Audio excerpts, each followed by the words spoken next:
नमस्कार। आज हम एक बहुत ही गंभीर विमान हादसे पर बात करने जा रहे हैं।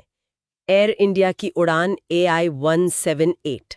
हाँ, वो बोइंग 787 ड्रीम लाइनर जो 12 जून 2025 को अहमदाबाद से लंदन जाते हुए दुर्घटनाग्रस्त हो गया। बिल्कुल। हमारे पास कई स्रोत हैं, जांच की शुरुआती रिपोर्ट्स हैं, कुछ तकनीकी विश्लेषण है, न्यूज़ कवरेज भी है। और इनके आधार पर हम कोशिश करेंगे समझने की कि क्या हुआ, मतलब तकनीकी तौर पर क्या गड़बड़ हुई और जांच कहाँ तक पहुंची है। हाँ, खासकर वो शुरुआती कुछ सेकंड्स। जो बात मुझे सबसे ज्यादा चौंका रही है वो है कि टेक ऑफ के सिर्फ 3 सेकंड बाद रैम एयर टर्बाइन यानी RAT वो एक्टिवेट हो गया। ये बहुत ही असामान्य है। मतलब आरएटी तो एक इमरजेंसी सिस्टम है। हाँ, इमरजेंसी पावर के लिए। हाँ, जब दोनों इंजन फेल हो जाएं या कोई बहुत बड़ी इलेक्ट्रिकल या हाइड्रोलिक प्रॉब्लम हो, तब ये इस्तेमाल होता है, वो भी आमतौर पर काफी ऊंचाई पर। जमीन के इतने करीब टेक ऑफ के तुरंत बाद इसका चलना, ये किसी बड़ी अचानक आई विफलता का संकेत है। जैसे कि दोनों इंजनों का एक साथ बंद हो जाना। बिल्कुल। या फिर कोई बहुत ही गंभीर इलेक्ट्रिकल फेलियर। और देखो, वीडियो एनालिसिस में भी वो दिखाए, एक छोटा सा ग्रे डॉट जैसा। ऑडियो में भी उसकी आवाज पहचानी गई है। और फिर वो कॉकपिट वॉइस रिकॉर्डर वाली बात, CVR पर सह पायलट का वो मेडे कॉल। हाँ, मेडे थ्रस्ट प्राप्त नहीं हुआ, मतलब थ्रस्ट नॉट अचीव्ड। ये तो सीधा सीधा बताता है कि इंजन से पावर नहीं मिल रही थी। ये दोनों चीजें, RAT का एक्टिवेट होना और ये मेडे कॉल, ये तो मतलब तस्वीर काफी साफ कर देती है शुरुआती गड़बड़ी की। बहुत खतरनाक तस्वीर। विमान मुश्किल से 600-625 फीट तक ही ऊपर जा पाया, जबकि उसे कहीं ज्यादा ऊपर जाना चाहिए था। और फिर वो नीचे आ गया। जो एक यात्री बचे हैं, विश्वास कुमार रमेश, उन्होंने भी कुछ बताया है। हाँ, उन्होंने बताया कि कैबिन की बत्तियां टिमटिमा रही थीं और एक जोर की आवाज, या जैसे कोई धमाका हुआ हो। ये आवाज RAT के खुलने की हो सकती है या शायद इंजन फेलियर से जुड़ी हो। CCTV फुटेज में भी तो कुछ दिखा था। लैंडिंग गियर नीचे थे शायद। हाँ, लैंडिंग गियर नीचे थे और विमान थोड़ा पूंछ के बल नीचे आ रहा था।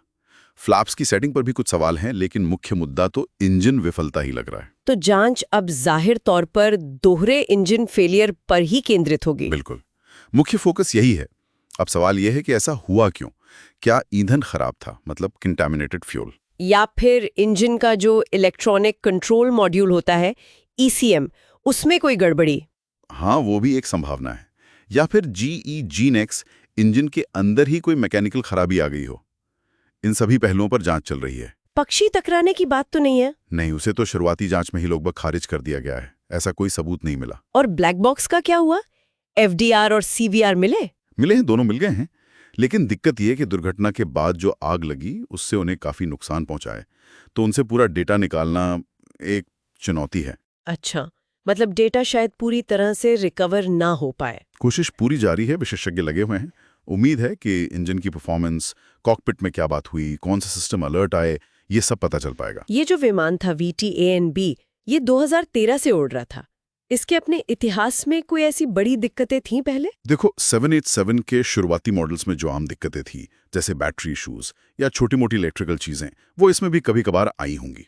लेकिन हादसे से ठीक पहले कोई बड़ी एक्टिव वार्निंग, ऐसी कोई गंभीर समस्या रिकॉर्ड पे नहीं थी। लेकिन DGCA की जांच में रख रखाव के कागजों में कुछ कमी मिली थी। हाँ, कुछ कमियां मिली थी दस्तावेजों में, रिकॉर्ड कीपिंग में, लेकिन ऐसा कुछ नहीं मिला जिससे सीधे सीधे ये लगे कि उसी वजह से ये हादसा हुआ। वो जांच अभी चल रही है। और इस जांच में सिर्फ भारतीय एजेंसी ही नहीं है। नहीं, ये एक बड़ी अंतर्राष्ट्रीय जांच है। भारत की AAIB इसे लीड कर रही है, लेकिन अमेरिका की NTSB, ब्रिटेन की AIB और साथ में बोइंग और GE के विशेषज्ञ भी शामिल हैं। सबका सहयोग लिया जा रहा है। इस हादसे के नतीजे तो बहुत ही भयानक रहे। 241 लोगों की जान गई विमान में। हाँ, 242 में से 241 सिर्फ एक ही बच पाए। और जमीन पर भी 38 से 60 लोगों की मौत की खबर है। ये बोइंग 787 का दुनिया में पहला ऐसा हादसा है जिसमें विमान पूरी तरह नष्ट हो गया और जानें गईं। हाँ, पहला घातक हल लॉस है ये 787 के लिए। और भारत के लिहाज से देखें तो 1996 में जो चरखी लादरी में हुआ था, हवा में टक्कर, उसके बाद ये सबसे बड़ी नागरिक उड्डयन आपदा है। इसके बाद कुछ कदम उठाए गए हैं सुरक्षा को लेकर? हाँ, बिल्कुल। एयर इंडिया के बाकी 787 बेड़े का तुरंत निरीक्षण किया गया। पायलट और डिस्पैचर के ट्रेनिंग लॉग्स देखे जा रहे हैं। हवाई अड्डों पर इमरजेंसी ड्रिल को और मजबूत करने के निर्देश दिए गए हैं। जाहिर है बोइंग और जीई पर भी दबाव बढ़ा होगा। बहुत ज़्यादा। बोइंग के शेयर भी गिरे। अब उम्मीद है कि इंजन की विश्वसनीयता, आरएटी कैसे काम करता है और ऐसी इमरजेंसी में क्रू की ट्रेनिंग, इन सब पर नए या मौजूदा नियमों में सख्ती की जाएगी। और जांच की रिपोर्ट कब तक आने की उम्मीद है? अभी ब्लैक बॉक्स का विश्लेषण चल रहा है, इंजन के टुकड़ों की जांच हो रही है, ईंधन के सैंपल टेस्ट हो रहे हैं। ये सब जारी है। उम्मीद है कि एक शुरुआती विस्तृत रिपोर्ट शायद मध्य सितंबर 2025 तक आ पाएगी। तो अगर हम संक्षेप में देखें, टेक ऑफ के तुरंत बाद आरएटी का एक्टिवेट होना और वो मेडे कॉल कि थ्रस्ट नहीं मिला, ये दो सबसे बड़े संकेत हैं कि दोनों इंजन फेल हुए थे। हाँ, ये सबसे मजबूत सबूत हैं अभी तक। अब जांचकर्ता ये पता लगा रहे हैं कि ये हुआ क्यों। ईंधन, इलेक्ट्रॉनिक्स, कोई मैकेनिकल फॉल्ट या शायद कोई मानवीय चूक भी। सभी कोण देखे जा रहे हैं। और ये सोचने वाली बात है कि ये घटना भविष्य में विमानन सुरक्षा के नियमों को, प्रोटोकॉल्स को कैसे बदल सकती है। हाँ, और क्या इसका असर कुछ खास विमान मॉडलों पर या जो ऑटोमेटेड सिस्टम्स होते हैं, उन पर लोगों के भरोसे पर भी पड़ेगा?